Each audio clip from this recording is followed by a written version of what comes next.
আসসালামু আলাইকুম, welcome back to my channel. কেমন আছেন সবাই? আশা করি দূরে বা কাছে যে যেখান থেকে আমার আজকে ভিডিওটি দেখছেন সকলেই ভালো আছেন। আমিও ভালো আছি আপনাদের দোয়ায়, আল্লাহর অশেষ রহমতে। তো দেশের এই কঠিন পরিস্থিতিতে নেটবিহীন ও দ্বিতীয় যুদ্ধের সময় ধরতে গেলে দ্বিতীয় যুদ্ধ হয়েছে আমাদের বাংলাদেশে। এই সময় আমাদের দিনকালটি কেমন গিয়েছে বাচ্চা কাচ্চা নিয়ে ছোট্ট একটি ব্লগ আপনাদের সাথে শেয়ার করব আজকে। আশা করি আমার প্রতিবারের মতোই আজকের ব্লগটি আপনাদের কাছে ভালো লেগে থাকবে। আর যদি ভালো লেগে থাকে অবশ্যই রিকোয়েস্ট রইল আমার চ্যানেলটির পাশে থেকে যাবেন লাইক সাবস্ক্রাইব করে।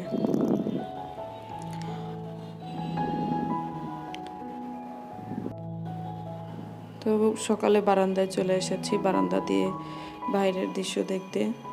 যেহেতু আমাদের কারফিউ দিয়েছিল সেই দিনটায় বাইরে বের হওয়া যায় না, আর বাচ্চারা সকালে নাস্তা পানি করে খেলাধুলা করছে। তা আমি চলে এসেছি রান্নাঘরে রান্না করব বলে। যেহেতু কারফিউ শাটডাউন, দেশের কঠিন পরিস্থিতির মধ্যে দিনগুলো যাচ্ছিল, সেরকম বাজার সতেও করা যাচ্ছিল না। তো বাসার পাশ দিয়ে শাক আলা মামা গিয়েছে, তো শাক দিয়ে চিন্তা করলাম যে আজকে অনেক দিন ধরে খেতে ইচ্ছে হচ্ছিল যে জাই ভাত বা এটাকে কী ভাত বলে আপনারা জানিয়ে যাবেন। তো এই যে শাক দিয়ে একদম পাতলা পাতলা জাউ ভাত করে রান্না করব, আর মরিচ ডলা বা ভর্তা করব। ভর্তার জন্য কাঁচামরিচ আর পেঁয়াজ ভেজে নিচ্ছি, সাথে শুকনো মরিচও দিব। আর এদিকে পোলার চাল দিয়ে আলু কুচি করে কেটে এই যে শাক দিয়ে এই ভাতটা রান্না করে নিচ্ছি।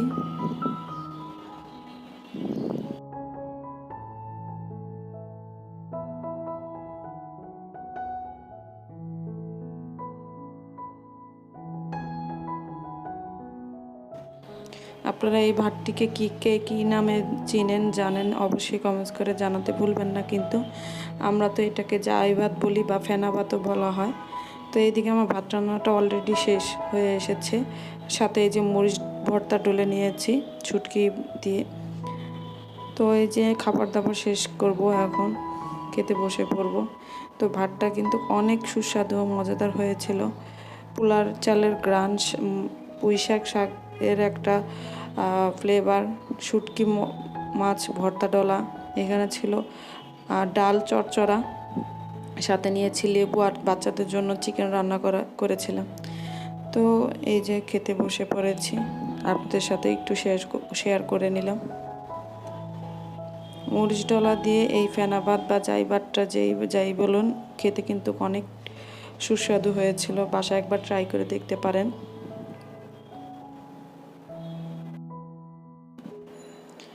তো এই কঠিন পরিস্থিতির মধ্যে যেহেতু নেট ছিল না, তার জন্য ঠিকমতো ভিডিও আপলোড করতে পারিনি। তো এটা ছিল তার পরের দিন। বাচ্চার ড্রয়িং ক্লাস ছিল। স্কুল তো আজ প্রায় 1 মাস হয়ে আসছে অফ। তো ড্রয়িং ক্লাসে বাচ্চাদেরকে আমি আমার ছেলেকে আর বোনের মেয়েগুলোকে আমি দিয়ে আসছি, দিয়ে এসে বোনের বাসায় রয়ে গেলাম। তো বোন আবার চলে গেছে ওদের ড্রয়িং ক্লাস থেকে আনতে বিকেল 5টা বাজে। তো বোনের এই ছোটো মেয়েটাকে আর আমার মেয়েটাকে আমি দেখাশোনার জন্য আমি বাসায় রয়ে গেলাম। ও গেছে ড্রয়িং থেকে, ও বাকি বাচ্চাগুলোতে আনতে আমি দিয়ে এসেছিলাম বিকেলবেলা। তো এটা হচ্ছে আমার বোনের ছোট্ট বুড়িটা, তার রাজ্যের ছোট বুড়ি, আমাদের রাজ্যের সবচেয়ে আদরের বুড়ি এটা আমার ফারিস্তা। ঘুম থেকে উঠে পড়েছে, ওর জন্য সবাই দোয়া করবেন। ফারিস্তা নূর, আম্মুটা বেলি ডান্স দেখাচ্ছে।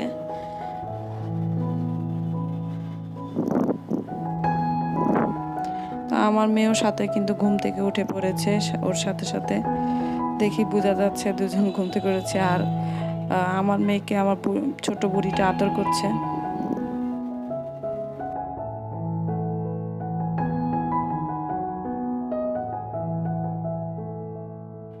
তা আমাদের ফারিস্তা বুড়িটা কিন্তু এখন একা একা খাট থেকে নামতে পারে। তো সে নেমে চলে আসছে। তো বাচ্চারা কিন্তু ড্রয়িং ক্লাস শেষ করে চলে এসেছে বাসায়। তো ওরা বায়না ধরেছে ছাদে যায় খেলা করবে। আসলে ছাদে যায়ও খেলাটা এখন নিরাপদ, তখন নিরাপদ ছিল না। এখন আস্তে আস্তে আমাদের বাংলাদেশের পরিস্থিতি একটু একটু হলেও স্বাভাবিক হচ্ছে। তো বাচ্চাদের বায়নায় ঘরে তো আর তারা কোনো খেলাধুলা বা সেরকমভাবে দৌড়ঝাঁপ করতে পারছে না। তো তো তাদের বায়নায় আমি ওদেরকে ছাদে নিয়ে যাচ্ছি, খেলা করবে।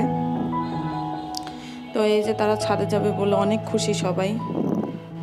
আমার মেয়ে, আমার বোনের বড় মেয়ে, মেজো মেয়ে, এই যে ছোট্ট বুড়িটা, আমার ছেলে, আরও ফ্ল্যাটের বাচ্চা কাচ্চাগুলো আসবে ছাদের উপরে খেলাধুলা করার জন্য একটু পরে।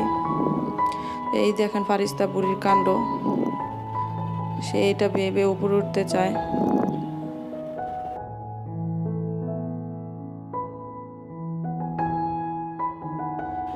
নেটবিহীন প্রতিটা দিন আমাদের চলে গিয়েছে। বাচ্চাদেরকে সময় দিয়েছি, ঘরে লুডো খেলেছি, বাচ্চাদের সাথে গল্প করেছি, ওদের সময় দিয়েছি। তো ওরা এই যে ছাদে বিকাল টাইমটা এভাবে খেলে। বড় ভাগ্নিটায় দড়িলাফ খেলছে। কে কে খেলেছেন স্মৃতিচারণ করেন। আমিও খেলেছি, তো দেখে খুব ভালো লাগছে। তো এই যে আমার মেজো ভাগ্নিটা, ও খেলা ট্রাই করছে, সাথে আমার ছেলেটাও, সে তো কখনো খেলে নাই, সেও তার বোনদের মতো ট্রাই করছে। অনেক খুশি সে, কয়েকটা লাফ দিয়ে। আকাশের পরিস্থিতির, আকাশের যে দৃশ্য অনেক ভালো লেগেছিল ওই দিনটার, তার জন্য ভিডিও ক্যাপচার করে রাখলাম। আর রাস্তা ঘাট একদম খা খা, কোনো মানুষ বলতেই নেই। যে যার যার বাসায়, কেউ প্রয়োজন ছাড়া, একদম বেশি প্রয়োজন ছাড়া ঘর থেকে একদমই বের হচ্ছে না। খুবই ভয়ে আতঙ্কে দিনগুলো যাচ্ছে সবার।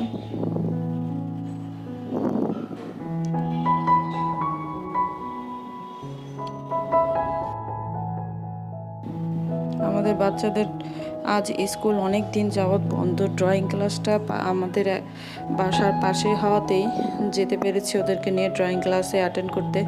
তো ওরা একদম বোরিং হয়ে গিয়েছিলো, তার জন্য আমার ছেলে মেয়ে, ওর খালাতো ভাই বোনগুলো একসাথে হওয়াতে অনেক খুশি হয়েছে। বিকেলবেলা আমার বাসা আর আমার বোনের বাসা পাশাপাশি, রাস্তা পার হলেই দু বোনের বাসা, আসা যাওয়া যায়। যে ফারিস্তা নূর অনেক কিন্তু মজা করে খেলছে।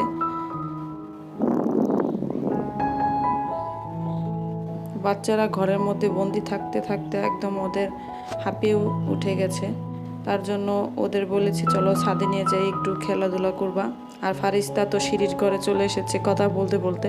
ও বাসায় চলে যাবে, ওর আম্মু বাসায় কাজ করছে, তো ওকে আমি বাসায় নিয়ে এখন চলে যাব। বাকি জনগুলো এখনও ছাদে খেলবে, ওরা আসবে না এখনও। তা আমি কিন্তু ফারিস্তাকে নিয়ে এখন বাসায় চলে যাব।